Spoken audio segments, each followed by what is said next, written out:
সকলোকে নমস্কাৰ। আজি আমি আপোনালোকৰ মাজলৈ এটা অতি গুৰুত্বপূৰ্ণ বিষয় লৈ আহিছোঁ। সেইটি হ'ল জৈৱিক সাৰ, কেঁচু সাৰ।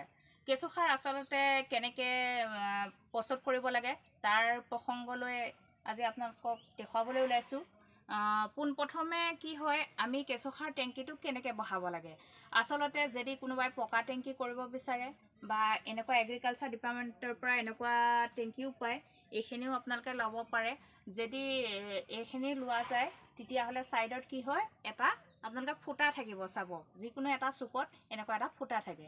আমাৰ যদি পকা টেংকি বনাবলৈ হয় তেতিয়াহ'লে মাটিত কি হয়, আপোনালোকে সদায় অকণমান এনেকৈ এঢলীয়াকৈ বনাব আৰু চুকলৈ এটা আপোনালোকে ফুটা ৰাখিব।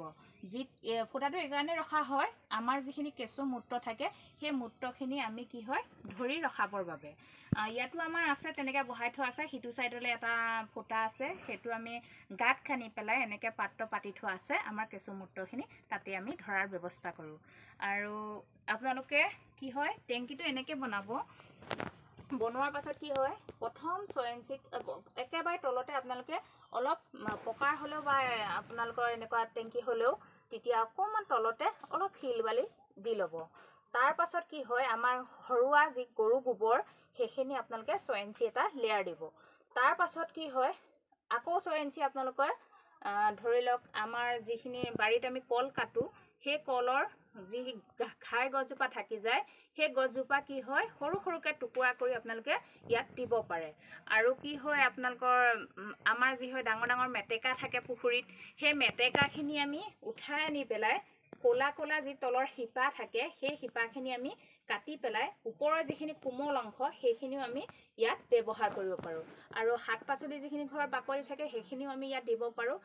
তেনেকৈ আমি কি হয় 6 ইঞ্চিকৈ আমি সেই বস্তুখিনি ক্ৰমান্বয়ে দি যাম। সেই বস্তুখিনি দিয়াৰ পাছত আকৌ 6 ইঞ্চি আপোনালোকে গোবৰ লেয়াৰ দিলে। তেনেকৈ আমি ক্ৰমান্বয়ে টেংকিটো আমাৰ ধৰি লওক ইমানমান থকালৈকে আমি টেংকিটো ভৰ্তি কৰি ৰখাৰ পাছত কি হয়, আমি কেঁচু মেলিব লাগিব।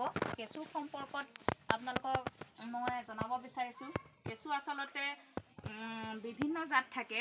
তাৰ মাজতে মই নিজেই যিটো কৰি আছোঁ সেয়া হ'ল আইচেনিয়া ফটিদা বুলি কয়, যিটো খুব ভাল জাত। 2.5 পৰা 3 মাহৰ ভিতৰত প্ৰডাকশ্যনখিনিও ভাল হয় আৰু সেই জাতটোৱে কি হয় অতি সোনকালে বংশ বৃদ্ধি কৰে। আমাৰ কি হয়, কেঁচুটো আপোনালোকে কেনেকৈ মেলিব, আপোনালোকে যেতিয়া এইখিনি হেৰি কৰাৰ পাছত এনেকৈ আপোনালোকে গাঁত এটা এনেকৈ খান্দি ল'ব। লৈ পেলাই এনেকুৱা এখন পটুৱা দেখিছে, সেই কলৰ পটুৱা এইখন আপোনালোকে এনেকৈ দি ইয়াতে কি হয় এনেকৈ আপোনালোকে যিখিনি কেঁচু আছে সেই কেঁচুখিনি আপোনালোকে এনেকৈ মেলি দিব। আৰু এই জাতটো দেখিছে, এইটো ওপৰতো একদম গোল হয়, কিন্তু পাছফালে চাব এইখিনি চেপেটা। আচলতে ভালকৈ দেখুৱাবলৈ বিচাৰিছোঁ। এই কেঁচুটো আমাৰ নৰ্মেল কেঁচু নিচিনা নহয়, তলটো সদায় এনেকৈ চেপেটা আৰু ওপৰৰ অংশখিনি এইখিনি গোল হয়। এই কেঁচুখিনি আমি আনি লৈ কি হয়, এনেকৈ পটুৱাত যেতিয়া আমি মেলি দিম তেতিয়া ক্ৰমান্বয়ে সিহঁতি ভিতৰলৈ সোমাই যাব। এইখিনি কি হয়, আমাৰ এই জৈৱিক সাৰ, কেঁচু সাৰ আমি খুব ব্যৱসায় ভিত্তিত যদি কৰিবলৈ যাওঁ তেতিয়াহ'লে আমাৰ এইটো টেংকিতে আমি 5 কুইণ্টেল 6 কুইণ্টেল, ইতিমধ্যে মই এইখিনি অলপ বিকা হ'ল, 5 কুইণ্টেল 6 কুইণ্টেল আমি মাহেকত বিকিব পাৰোঁ। পাৰ কেজি যদি আমি 20 টকাকৈ ধৰোঁ, এটা টেংকিৰ পৰা আমি 10-12 হাজাৰ টকা এমাহত পাব পাৰোঁ। আৰু লগতে কি হয়, আমাৰ ঘৰতো তেনেকৈ আমি সাৰখিনি ব্যৱহাৰ কৰিব পাৰোঁ। সেইখিনিও মই কৰি থৈছোঁ। সিফালে ইতিমধ্যে কেঁচু সাৰত লগোৱা কিছুমান আমাৰ শাক পাচলি বা আছে, সেইখিনিও মই দেখুৱাবলৈ আপোনালোকক চেষ্টা কৰিম। এয়া হ'ল আমাৰ বাহমী শাক, ইয়াত কেঁচু সাৰ দি লগাই চাইছোঁ। ইয়াত ধুনীয়াকৈ পাতখিনি দেখিছে, পাতখিনি দেখি আচলতে গম পায় এইখিনি খুব ধুনীয়াকৈ বাঢ়ি গৈছে ক্ৰমান্বয়ে। ইয়াত পদুনা, এয়া ৰোৱা বেছি দিন হোৱাই নাই, তথাপিতো ই লহপহকৈ বাঢ়ি আহিছে। বেঙেনা, এয়া আমি সম্পূৰ্ণ কেঁচু সাৰ প্ৰয়োগ কৰিছোঁ ইয়াত। এইখিনি পাতখিনি দেখিলে আচলতে গম পোৱা যায় এইখিনি কিমান ধুনীয়াকৈ বাঢ়িবলৈ আৰম্ভ কৰিছে।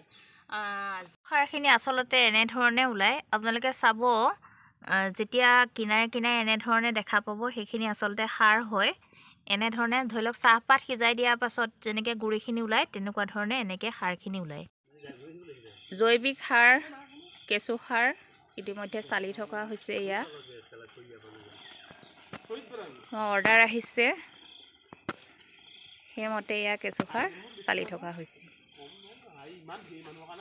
যদি আপোনালোকে ধৰি লওক মোৰ এই চেনেলটি চাই ভাল পাইছে, তেতিয়াহ'লে লাইক, কমেণ্ট, শ্বেয়াৰ আৰু ছাবস্ক্ৰাইব কৰি দিব, যাতে আপোনালোকৰ মাজত আমি আৰু বহুতো এনেকুৱা ধৰণৰ ভিডিঅ' লৈ আহিবলৈ পাৰোঁ।